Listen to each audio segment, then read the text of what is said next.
Hadis 1041 dari Ibnu Abbas radhiyallahu anhu bahwasanya Nabi SAW bersabda, man wajadtumuhu ya'malu amala qaumi Lut faqtulul fa'ila wal maf'ula bih wa man wajadtumuhu waqa'a ala bahimah faqtuluh waqtulul bahimah.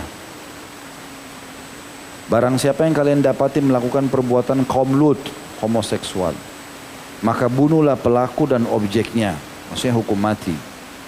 Ini tentu pemerintah ya, bukan individual. Dan barang siapa yang kalian dapati dia menyetubui binatang, maka bunuhlah dia dan binatang tersebut. Maksudnya hukum mati dia dan binatang itu juga harus dihukum mati. Hadis ini diriwayatkan Ahmad dan Imam 4 dan para perawinya thiqah.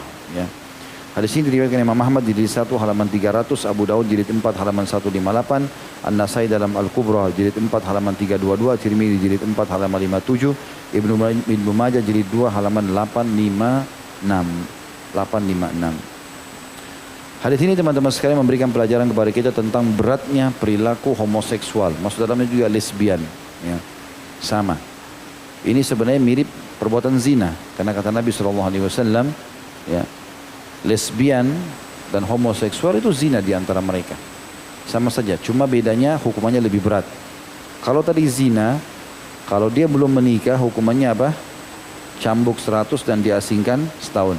Kalau sudah menikah, dirajam. Tapi kalau orang melakukan homoseksual, naudzubillah, ataupun lesbian, ini belum nikah atau sudah nikah, sama hukumannya. Dihukum mati semuanya. Gitu kan? Bahkan Ibnu Umar mengatakan radhiyallahu anhu, orang yang melakukan perbuatan homoseksual ini dicari tempat tertinggi yang ada di situ, kemudian ya dibiarkan dibuang dari itu tempat yang tinggi, lalu dirajam dari bawah, lalu dilempari lagi batu, lalu dilempari batu. Maka ini berat hukumannya bagi orang yang melakukan perbuatan ini, karena ini keluar dari fitrah. Kalau orang berbuat zina haram, dosa, tapi masih fitrah, dia masih suka lawan jenisnya. Tapi kalau sudah suka sama jenis, ini keluar dari fitrah. Ini berbahaya sekali. Sekali saja syaitan berhasil membuat itu lolos dari diri seseorang, maka syaitan akan selalu mengelabui dia dengan masalah itu. Makanya faktor-faktor yang menyebabkan munculnya homoseksual ini ya sudah dihalangi dalam Islam. Seperti misalnya kata Nabi SAW, suruh anak kalian sholat di 7 tahun, pukul mereka di 10 tahun, dan pisahkan mereka di ranjang.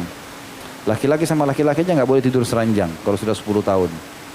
Itu sudah diperintahkan dalam syariat. Kata sebagian ulama untuk menghindari adanya pelanggaran ini. Anak perempuan pun sama dipisahkan, kecuali rumah kita sangat kecil, nggak bisa lagi, ya sudah. Tidak ada tempat tidur, maka orang dempet-dempet tidur berbeda. Atau pada saat bencana mungkin berbeda. Tapi kalau rumah kita luas, alhamdulillah, maka harusnya kita memisahkan mereka ini, ya, memisahkan mereka. Ini tidak boleh sama sekali, karena ini berbahaya. Juga teman-teman yang Allah karunia anak, dan anak itu sifatnya, misal dia punya 4 orang anak, 3 perempuan, 1 laki-laki. Misalnya laki-laki yang bungsu. Maka yang laki-laki ini yang bungsu tetap diperlakukan sebagai laki-laki. Ya. Kan sudah dipisahkan itu ya. Mainannya beda, warna kesukaannya beda, porsi makanan laki-laki juga mungkin lebih banyak, begitu juga minum susu, memang berbeda. Jadi jangan biarkan kakak-kakaknya yang perempuan ini mengajak si laki-laki ini main. Akhirnya diajak main-main boneka, main apa. Muncullah dia nanti seperti kakak-kakaknya yang perempuan ini. Ya. Akhirnya dia tidak suka sama perempuan, dia sukanya sama laki-laki. Yang terjadi penyebab terjadinya homoseksual, naudzubillah. Begitu juga dengan lesbian. Kalau terbalik tadi, kalau ada 4 orang bersaudara, kakaknya semua laki-laki. Kemudian adiknya yang paling bungsu perempuan. Lalu dibiarkanlah oleh orang tuanya si kakak 3 orang ini ajak adiknya untuk main. Ya. Maka ini berbahaya sekali. Kalau anak laki-laki perempuannya diajak main bola, diajak ini, diajak itu, akhirnya dia ikut seperti laki-laki. Nanti dia tidak suka sama perempuan, dia tidak suka sama laki-laki, tapi dia suka sama perempuan karena dia anggap dirinya laki-laki. Terjadilah lesbian. Ini semua hukumnya berbahaya. Karena dalam Islam, kalau mereka lakukan, baik mereka sudah muhsan menikah atau masih bujang dan gadis, tetap aja hukumnya dibunuh. Ya. Kemudian juga orang yang menggauli binatang, naudzubillah. Ini karena sudah rusak fitrahnya. Karena mereka sudah kehabisan ide untuk menikmati biologis yang halal, maka mereka sudah gonta-ganti pasangan, lalu mereka ingin mencoba-coba dengan hewan. Dan ini kotor sekali. Hewan tidak pernah tahu namanya cebok, membersihkan diri. Ya, bagaimana dia bisa menggauli hewan yang sangat kotor? Tapi subhanallah ada orang yang digoda oleh syaitan. Ya, dan kadang-kadang dia menjadikan ya, hewan itu dengan nama hewan kesayangan lah, anjing kesayangan lah, ini kesayangan, lalu kemudian dilatih bagaimana melakukan biologi sama dia. Ini kebodohan semua ini. Ya. Ini kotor, jorok, dan tidak baik. Dan yang menjadi bahaya adalah kalau dia si laki-laki pelihara anjing perempuan misalnya. Atau sebaliknya, majikannya perempuan, anjing ini anjingnya jantan. Lalu kemudian terjadi biologis di antara manusia sama hewan ini. Kalau pas masa subur bisa hamil. Karena sperma kan juga begitu.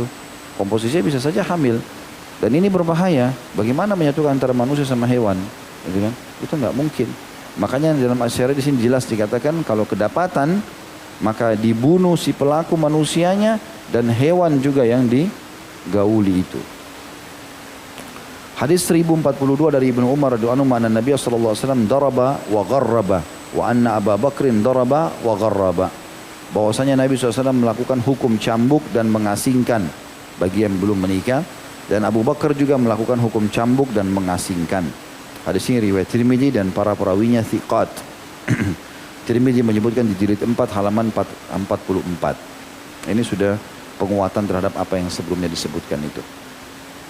Selanjutnya 1043 dari Ibnu Abbas radhiyallahu anhu, beliau berkata, la'ana Rasulullah sallallahu alaihi wasallam mukhannathina minar rijal wal mutarajjilati minan nisa wa qala akhrijuhum min buyutikum. Rasulullah SAW melaknat laki-laki yang menyerupai perempuan dan perempuan yang menyerupai laki-laki, dan beliau bersabda, usir mereka dari rumah-rumah kalian. Hadis ini diriwayatkan Imam Bukhari. Disebutkan di 8 halaman 212. Ya. Dan ini hadis sangat tegas tentang tidak bolehnya interaksi sama para banci ini. Ya. Orang-orang yang alamnya rusak, fitrahnya rusak, suka sesama jenis. Ya. Ini harus menghindar dari mereka. Bukan malah jadikan sebagai teman. Ya, bukan jadikan sebagai bahan lelucon. Seperti banyak di Indonesia gitu jadikan bahan lelucon. Enggak, ini penyakit jiwa yang harus diperbaiki. Harusnya pemerintah punya cara khusus untuk menangani orang-orang seperti ini. Karena ini kena laknat. Kena laknat berarti diangkat berkah hidupnya. Ya. Nabi SAW, kata Ibnu Abbas, melaknat berarti mendoakan agar berkah hidupnya diambil, diangkat. Laki-laki yang menyerupai perempuan dan perempuan yang menyerupai laki-laki. Ya, jadi ada laki-laki, ada perempuan yang mau jadi laki-laki, ada laki-laki yang mau jadi perempuan, terbalik semuanya. Sampai pada tingkat mereka berani operasi kelamin lah, mereka melakukan hal yang fatal sekali, merubah ciptaan Allah Subhanahu wa taala. Ya, ini jelas hukumannya sangat berat, ya. Bagaimanapun dia berusaha untuk berargumen, tetap saja yang laki-laki, yang perempuan. Gak akan pernah bisa berubah. Mau dia ubah suaranya, mau dia operasi kelamin, tetap status dia di sisi Allah laki-laki. Yang perempuan tetap perempuan. Dan hukum berlaku padanya. Hadis 1044 dari Abu Hurairah, dan ini juga ada perintah di sini ya, usir mereka dari rumah kalian, artinya jangan interaksi. Tidak boleh tinggal serumah. Ya. Banyak perempuan kadang-kadang dia merasa aman pada saat dia berteman sama banci. Dengan alasan banci ini tidak suka sama perempuan. Itu kebohongan, tetap nggak bisa. Sama hukum dia hukum laki-laki. Apapun yang dia lihat tetap haram hukumnya. Seperti itulah, ya.